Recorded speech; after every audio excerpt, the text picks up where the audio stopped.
Hello and welcome to the agenda. I am Ajay Kaul. In this program today we will talk about China's growing presence in Sri Lanka and its impact on India.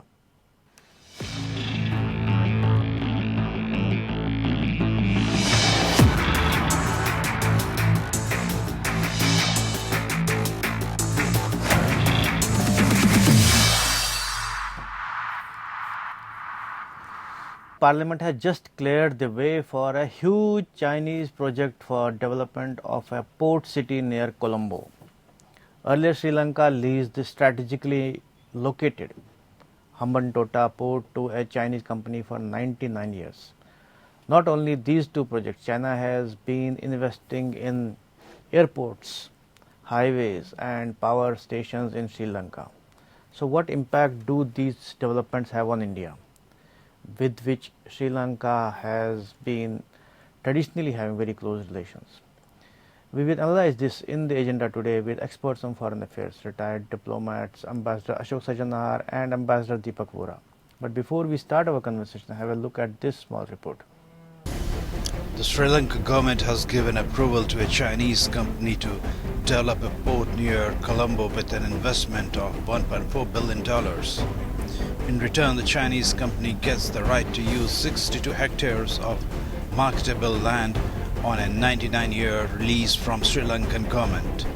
The project includes a business center, an integrated resort or casino, and conference center zone, a marina and residential complexes. The project has been mired in a controversy in the country where sections feeling that the project, which is part of China's Belt and Road Infrastructure Program, could make the area under the project a virtual Chinese colony. Prior to this, China built Hambantota port in Sri Lanka, which was then leased out to a Chinese company for 99 years, beginning 2017, in a bid to recover from the heavy debt on account of building the facility. Hambantota is located near world's busiest east-west shipping route in the Indian Ocean. For the last 1 decade, China has been pumping in billions of dollars in the form of loans for Sri Lankan projects, which include seaports, airports, highways, power plants and the port city. Although it is clear that Sri Lanka is landing into a debt trap of China, its president Gotabaya Rajapaksa refuses to accept it. Sri Lanka says the projects are being undertaken on the basis of equality, but with China's footprint growing in Sri Lanka, there are concerns that it would be at the cost of India's interests. So India has to be watchful. Bureau Report. Let's welcome our guests, Ambassador Sajanahar and Ambassador Vora. Welcome to the program, both of you, sir. So first I'll go to Ambassador Sajanahar about the latest development in Sri Lanka, about that huge project being given to China for the development of a port, mega port near Colombo. How do you see this development? Well, it doesn't, Ajay, it doesn't really come as a surprise to me because China has been, expanding its footprints there. And it's not only in Sri Lanka, it's in other countries also. You look at Bangladesh, you look at Myanmar, look at Nepal, Afghanistan, it's trying to get also into the peace process, reconciliation process. So frankly, it doesn't come as a surprise. China has deep pockets. It has huge foreign exchange reserves. It is willing to invest them. It is willing to use them to enhance its influence, to enhance its domination in India's neighborhood, to encircle India by using its money, its building infrastructure. The Belt and Road Initiative is a very important element in its strategy. And in our neighborhood, these countries, they need investment, they need better infrastructure. So there is, at times quite a good fix, but of course there are huge problems with these investments also because there's huge corruption that is involved. We have seen not only in one country, not only in Pakistan, not only in Central Asia, not only in Southeast Asia, but each and every country, there's a lot of corruption involved. There is also, no transparency, total lack of transparency, no Right. sustainability. There is a debt trap. But you see, there is a divide between what the common people see, because what the common people are seeing is that they are not getting any benefits or advantages, Right. while it is basically the elite, the ruling elite, the governing elite, which is getting all the advantages. And so Chinese authorities, Chinese companies, businesses, they have a good relationship with the elite. They keep them happy. And when there are a few demonstrations here and there, you would have seen even in Bangladesh there was demonstration. You would have seen even in Kyrgyzstan very recently there were. All these countries have demonstrations, but apparently the governing elites find it easier to be able to sort of either ignore or in some manner control these protests and demonstrations rather than take up issues and push back against China. Right. So I go to Ambassador Vora. Your first views, because many people think that it is colonization of Sri Lanka, or like China is trying to colonize Sri Lanka and maybe other countries also. What do you say? How do you see this development? Thank you very much, Mr. Cole. Always a privilege and a pleasure to be with you and Ambassador Ashok Sajanhal. I learn from both of you because I cannot match your eloquence and your knowledge. What explains the newfound affection between a democratic Sri Lanka and an autocratic, belligerent, expansionist China? I've been thinking about this for some time. The first thought that comes to my mind is that Sri Lanka is an independent country. However small and weak, it has strong historical and cultural links with India, but it is not, as the French would say, the chasse gardée, the exclusive preserve of India. The present government was voted in August 2020 in Sri Lanka on the hope of security, stability and progress, all of which had been missing in Sri Lanka for a long time. The growth of the China-Sri Lanka relationship is a recent phenomenon, one largely anchored on economic and financial ties, as well as military and political relations. Civil war ended in Sri Lanka, as you know, in 2009. Sri Lanka wanted to rebuild its shattered economy. It preferred foreign direct investment. Little came from the developed world. We tend to forget this. Western democracies were concerned about Sri Lanka's human rights record during the conflict. Look at the number of United Nations Human Rights Commission resolutions on this subject. China has no such apprehensions, and consistently, and I'm seeing this in Africa where I'm privileged to serve, it tries to bolster regimes that feel insecure. It vetoed UNSC resolutions that accused Sri Lanka under the Rajapaksa of human rights violations during the final offensive against the LTT. Sir, permit me to draw a parallel.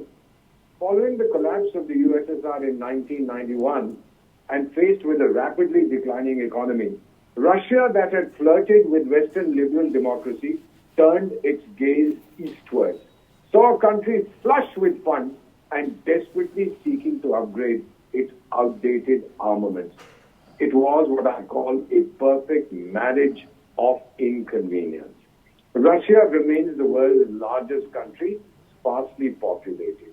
So neither the USA, nor Europe, nor India, nor Bangladesh, nor Sri Lanka, nor Bhutan wants Russian territory. Overpopulated China does. This is called Lebensraum, as Hitler said, quest for living space, in China's case for its Han people. It sees resource-rich, population-poor Siberia as the El Dorado. And 2 days ago, Vladimir Putin, read between the lines, he said, without naming any country, everyone wants to bite off something from us. We will knock out their teeth so that they cannot bite. Sir, today Sri Lanka is in a mess, in a quandary. It may have won the war against the LTT, but is the Tamil question resolved? Has devolution of power taken place? Internationally, look at the pressure it is under over human rights abuses. Have you seen the latest report by Michelle Bachelet, Ambassador Sajana, UN Commissioner for Human Rights? It states, in the 12 years since the end of the war, Sri Lanka has failed to demonstrate that it has the political will to move forward on a domestic or a hybrid justice process and reparations for atrocity crimes committed during the war in 2009. Tourism gives 5% of Sri Lanka's GDP. It has collapsed. Indians, Chinese and UK nationals were the main tourists. They are now in lockdown at home. Tourism earnings last year are believed to be a third of 2019. So what are we looking at? There's a financial straitjacket. In September 2020, the Sri Lankan Prime Minister asked Narendra Modi, please give me an additional credit currency swap facility and defer our repayments of our debt to you. They wanted a 400 million currency swap facility. We said, look, we are concerned about your economic health. Please enter an IMF program. So the Chinese gave it a $1.4 billion currency swap facility. Sri Lanka's external sector vulnerability, sir, means either China or India, the US, or the World Bank or the IMF, somebody will have to come. China's debt ratio to its GDP, which is US dollars 85 billion, is almost 100%. So what do? Can it afford to offend China? Who else is there? Can it afford to offend India? If push comes to shove, will China pick a fight with India over this little island, or would it prefer, all right, I'll leave Sri Lanka to you, give me Arunachal in return? I'm talking hard, real politics. I'm not talking of a fantasy world. I'm talking of 2021, given China's reputation and its belligerence. Right. So Sri Lanka's reputation is messed up. Its economy is in trouble. Terrorism is the newest thing that is facing. So do you recall the Easter bombing of a year ago in the churches when over 250 people were killed? Pure textbook Islamic fundamentalism. And then you have environmental issues, you have overfishing, whatever. Sri Lanka is even vulnerable to climate change impacts. Do you recall the 2004 tsunami, sir? Now, Sri Lanka has so many vulnerable. Exactly. Too many vulnerable. That is why China is coming to its rescue. In fact, being beholden to China has its own side effect. You are aware of this. Since February 2021, Ambassador Sajjan, China had been demanding immediate approval of its Sinopharm vaccine. Since Russia's Sputnik 5 had been approved, even though it had not then been approved by the WHO. So the Chinese were calling the local authorities, jaldi karo, se approve karo. Now the Sri Lanka National Medicines Regulatory Authority said, rubbish, we won't do it because you haven't given us data. You know what happened? The officials from the Sri Lankan National Medicines Regulatory Authority who had opposed the Chinese vaccine without data were sacked.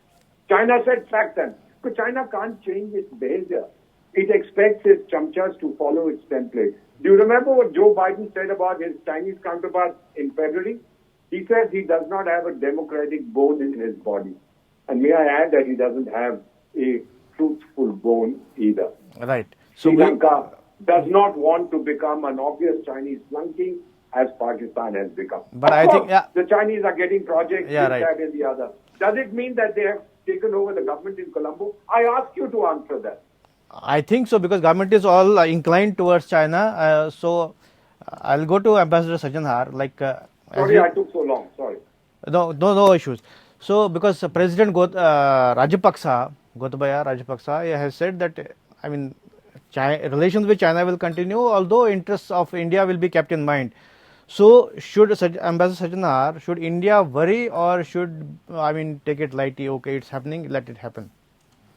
No, we cannot allow it to let it happen. I think Ambassador Deepak Vohra has spoken about it, very articulated our interests also very, very clearly, and I fully agree with him, fully concur with him. We cannot take it down lightly. But, I think this is a challenge. This is a gauntlet that has been thrown at us. And as he has explained very clearly, Ajay, we have great strengths. Meaning, after all, Sri Lanka is located just next to India, on the southern tip. And, either it is called either as it's a shape of a pearl. So, it's a pearl in the Indian Ocean, or it's a teardrop. Right. Whichever way you want to sort of, look at it.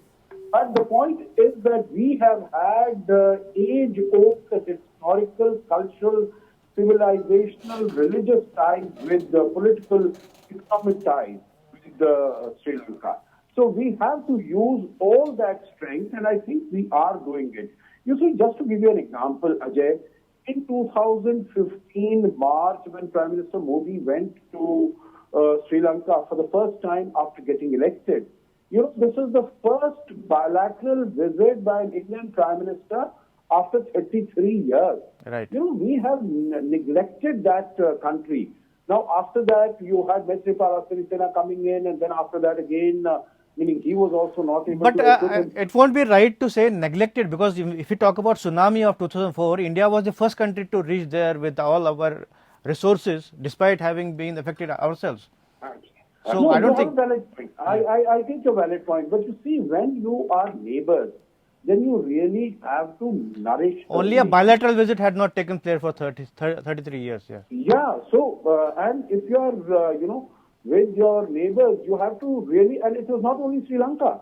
When he went to Nepal in August of 2014, it was after 17 years that he, that the first bilateral visit by Right. an Indian Prime Minister has taken place. Point I'm making is that I think we have started giving much greater interest. We have started giving much greater attention and focus That's to right. Sri Lanka, to our neighbors. And in that sense, it is paying. It is delivering some results. But of course, Ambassador Sajanhar, as you were talking about India's relations with Sri Lanka, so before I move on to Ambassador Vora, we want this to continue about nagging issues. Like Tamil issue has been a very nagging issue, which has been an irritant, and Sri Lanka has been unhappy, particularly by the noises made by leaders in Tamil Nadu. So let us face it. So this has been an irritant, isn't it? What do you say? no, yes, there are irritants. After all, that is an irritant. There are fishermen. And who if I may, are, if I may add, China and Sri Lanka have no such irritants. Yeah, because they're not neighbors. yeah, Whenever your neighbors are there, Yeah. you will always, meaning you look at the mandala theory of Chanakya. He said that, your neighbor is always, you have problems, you have difficulties. Right. So even otherwise, meaning you see, right now it might be different. But France and Germany, Brazil, Argentina, US, Canada, you name any country, particularly big countries, etc., there are bound to be problems. So, in that sense, there are problems, there are issues, as you mentioned about the Tamil diaspora there. There are issues of fishermen, there is also issue of trade. We have been wanting to have a comprehensive economic agreement. But these are all to be handled, and they cannot be handled, Ajay, by not having a dialogue, not having a conversation, Yeah. not visiting them, not meeting them. You have to meet them, and that is why it has happened. You see, although Gotabaya Rajapaksa has come, and his foreign secretary, he said very clearly that our policy is first, that we will not do anything that will be against the interests of India. But that is what has been said by Sri Lanka. What we have to do is, we have to go proactively Right. and sort of, whether it is whatever, we don't have as deep pockets as China. So, we cannot really dip so deep and, look at all these infrastructure projects. But we look at our own strengths in terms of, whether it is development, cooperation, partnership, or some of the other issues. People to where people we have contacts. the- People Sorry? to people Yeah, contact. people-to-people contact, and also as far as the Tamils are concerned and the Sinhalese are concerned, we have constructed 100,000 homes for them. Right. We are extending so much of help, assistance. Now, that's another matter that we have some problems with the vaccine. But Sri Lanka was again one of the first countries to get Indian vaccines when we started, dispensing that to our own population and also to our neighborhood. Yeah. So I think across the board, we are trying to do this, and in the area of infrastructure also, you recall that when Prime Minister Modi had gone to Japan for an annual summit in 2018, and then it was decided 17. that in Sri Lanka, in Bangladesh, we would have joint infrastructure projects. I think these are the sort of things. So even now- one such project was scrapped by Sri Lanka recently in March, but then it alternate place was given.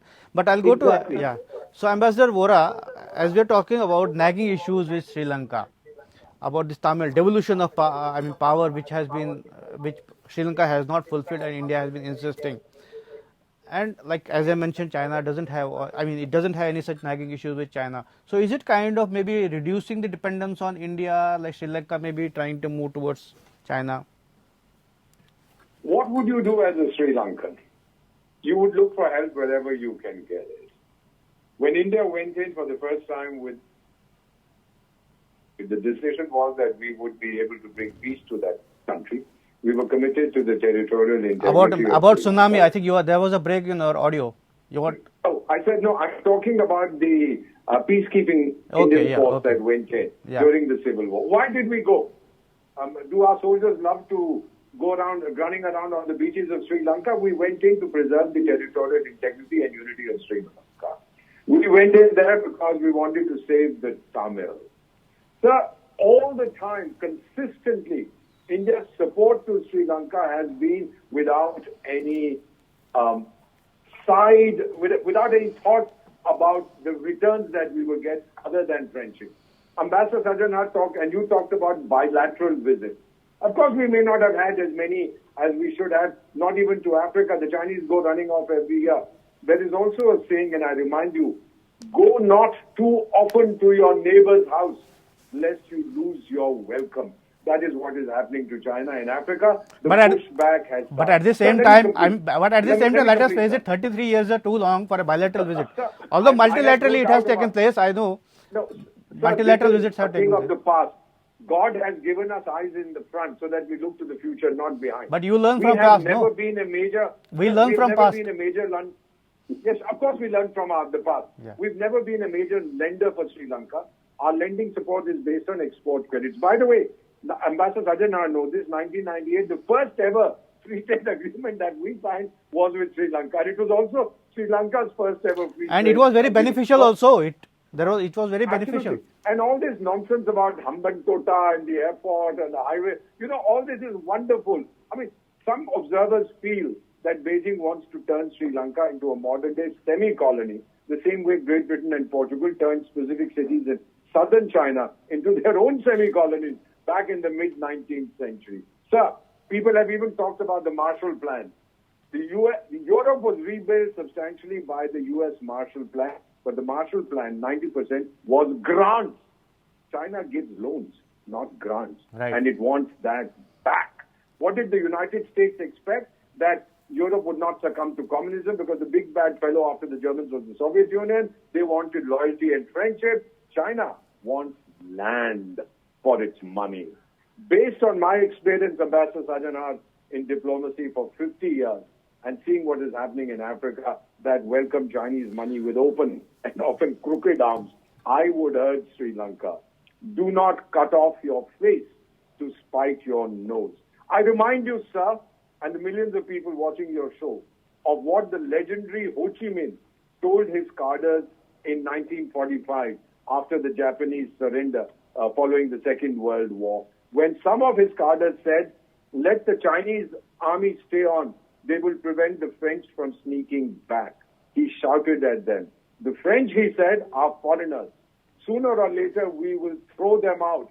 But the last time the Chinese came, they stayed for 1,000 years. Right. Ho Chi Minh said this. The former Vietnamese Prime Minister who called me son, he told me this.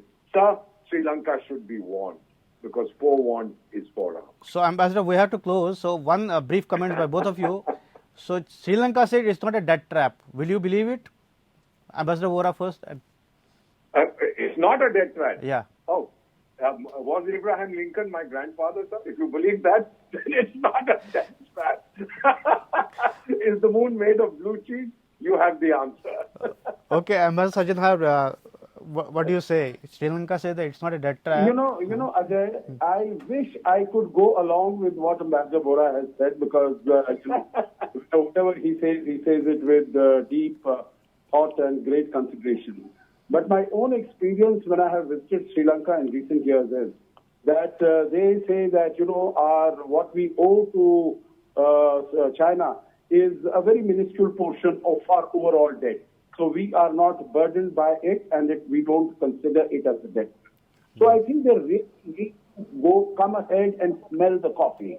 they really need to see what it is like, because, you know, they have lost their sovereignty over the port for 99 years and also over 1,500 acres of land around it, Right. which they are going to develop. And increasingly, you know, it is going to call their sovereignty as an independent nation into question. So clearly Sri Lanka- going yeah, forward, I think it is going to be problematic for them. So clearly Sri Lanka is treading a very dangerous path, I will say.